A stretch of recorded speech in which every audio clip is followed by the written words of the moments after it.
manufacturers, number one, they give you a lot of money to be involved with your car. They give you a lot of parts and pieces and tools. Generally, that's what happens between the manufacturers. But you know, really interesting to listen to Ralph Gillies talk about the aerodynamic trading back and forth with the Penske team, how they really learned a lot on their street car, which transferred into the real race car. Usually it's the other way around.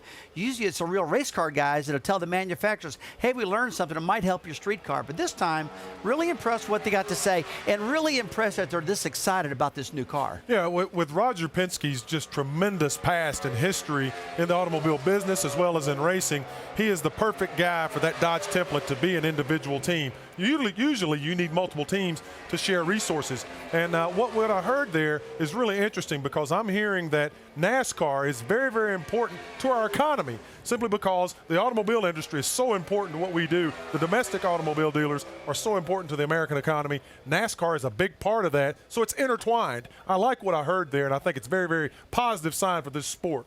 There was a teleconference with reporters on Tuesday featuring, again, Roger Penske and Ralph Gillies, the CEO of Dodge. And one of the things that Mr. Gillies said really piqued my interest. He talked about how that the reaction that Dodge got from this Challenger race car's debut at Daytona was so strong that it's made them maybe rethink a little bit how they spend some of their racing dollars next year, because that brand identification was such an important thing. You heard him say in the piece there, it was a dream come true for them.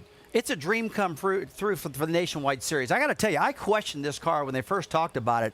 But looking at the front of these cars, whether it's a Toyota or the Dodge or the Chevy or whatever, they're beautiful cars. They look like the street cars. And I hope that all these manufacturers will put more money and more effort and more attention now into the Nationwide Series, because this car is one cool looking car. Yeah, you heard Mr. Gillies talk about this as being a manufacturer's dream come true, and he is 100% right. I'm like Rusty. When I first heard about this car, I was worried about cost and those types of things. But now that I see this, it really inspires me, and it encourages me to be more of a participant. I really love watching these race cars, and I'm so excited about the future of NASCAR and these cars at both levels eventually. Going to be interesting to see as it evolves. And again, this car comes full-time in the series in 2011. Let's go back trackside now and hear from more of the drivers getting ready to go. Vince, who you with?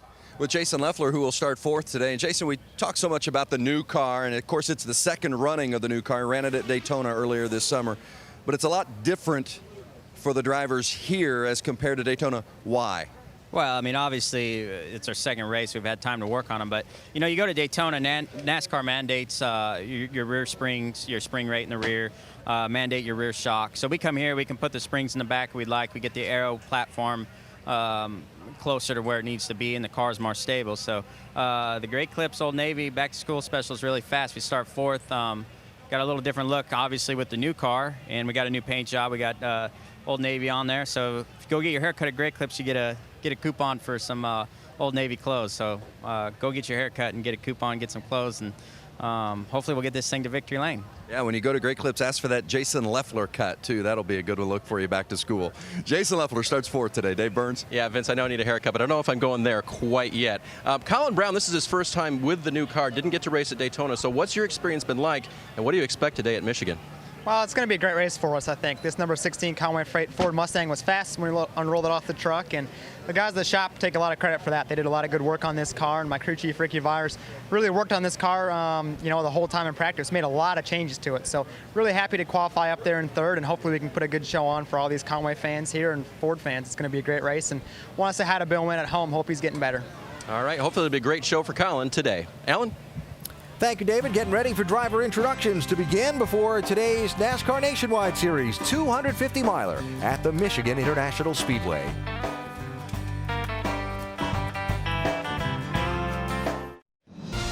ESPN's coverage of Major League Baseball continues tomorrow night with a battle of NL East rivals from Citi Field. Raul Ibanez and the Phillies take on David Wright and the New York Mets on ESPN's Sunday Night Baseball at 8 Eastern. Game also available on ESPN3.com. The Michigan International Speedway, home today of ESPN's NASCAR Nationwide Series action. The second race for the next generation car to play out over this giant 2-mile track. 45 minutes from now is the green flag. Kyle Busch starts 10th in today's race. Kyle broke 9 records in the Nationwide Series last season en route to winning the championship, his first in this series. He may break a few more records this year. In 2009, Busch led 21 consecutive races, a mark he's tracking down this year. He's led all 18 races he's entered so far. At New Hampshire, Busch set the record for most career laps led in the series, passing Mark Martin for the top spot in that category. It would appear Kyle's also on the way to breaking the record he shares with Sam Ard for most wins in a season. 10 is the number. Kyle already has won 9 this year in 18 tries. Touched on it before. Kyle Busch and Joe Gibbs Racing have dominated these 1.5 and 2 mile intermediate tracks now for the past couple of years in this series. A lot of teams are hoping the change to the next generation car will bring them back to the pack a little bit. I know you were saying before you're hoping so. I'm hoping so. I'm hoping it levels the playing field some. But then, you know, at the end of the day, Joey Logano and Kyle Busch are two of our most talented athletes that we have in this sport, and that always rises to the top. But I'm hoping some of these young guys get an opportunity to get up with these empty notebooks and mix it up with these guys a little bit, make the racing just a little more exciting because they're players. And you hit the nail on the head right there when you said empty notebook. Nobody's got a notebook on this particular car. And the Gibbs guy, hey, you got to pat him on the back for being so good with that old car. They work really hard to get that old car dominant like it is right now. Well, that's all gone. And like you said, Alan, I mean, me being a team owner, you being a team owner, a lot of people out there going, hey, we hope this can be the same for everybody when it comes to the notebook session, that we can all get better and we can all catch those guys. It's a big, big change here today at Michigan with this new car. Much different from what we saw at Daytona. This is going to be a good snapshot of what we think is going to happen here. Give them credit for what they've done. Absolutely, sure. yes. Yeah, man, got to. But we'll see how it goes from here. Joey Logano has been Kyle Busch's fiercest rival on the track in the Nationwide Series races they've run together 7 times. They've run 1-2 in the Nationwide Series, the most recent being at Chicagoland Speedway on July the 9th. Today, Logano starts in 9th position. Mike Massaro. And he had a pretty good debut in that new Nationwide car, second at Daytona. But in terms of feel, how does this car compare today to the one you had in July in Daytona? Well, I mean, it's definitely 2 different racetracks, obviously. But, you know, I feel like JGR right now with the new Nationwide car, we're a little bit off, I think, with the front springs and trying to get that just right to where we need to get it. So we're working on it. I know we got a whole new package in that we haven't tried in practice. So I think it's a little bit better just going off qualifying lap. It seemed like we qualified a little bit better than I thought. So we got our work cut out for us today in the GameStop Toyota. But, you know, these guys, all the guys at Joe Gibbs Racing are really smart and hard workers. And I know they'll figure it out. So we got the whole race today to get it. And hopefully we got it right by the end. And the race will be conducted under overcast skies. How do you think that'll impact the racing? Yeah, I think we got a chance of rain, too. So, you know, this place definitely seems like when the sun comes out, it loses a ton of grip. Lap time drops up a lot. And, you know, it seems like it frees up a lot. So, you know, either way, I'm not sure what we're going to have, whether it's sunny or overcast like it is. So it's just going to be interesting the first few laps. I think it's going to be a fun race, though. I think, you know, as big of a hole these things punch in the air. The draft, I just noticed in practice how big the draft is. When you get 2 cars side by side, that third car is going to be really hauling the mail, so that's going to be interesting. Well, Alan, whether he knows what to expect or not, it seems like he doesn't have any problem adapting. In 14 races this year, he's finished outside the top 10 just once. I'm hearing that word unknown a lot, Mike, from these people. This could make for a very fun and interesting race. Up next, Brad Keselowski, a Michigan native and the defending winner of this race. Brad talks about the bumps in the road he's taken and why, in his own words.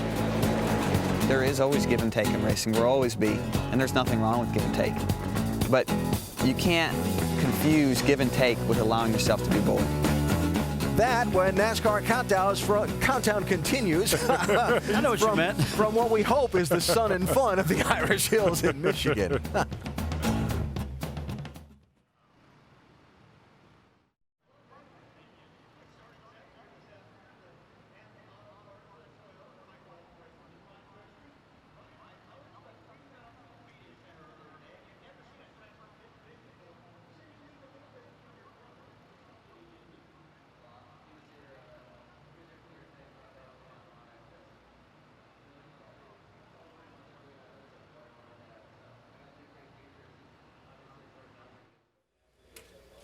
ESPN's exclusive coverage of the NASCAR Nationwide Series comes to you from Michigan International Speedway outside of Detroit, where the green flag waves on a 250-mile race shortly.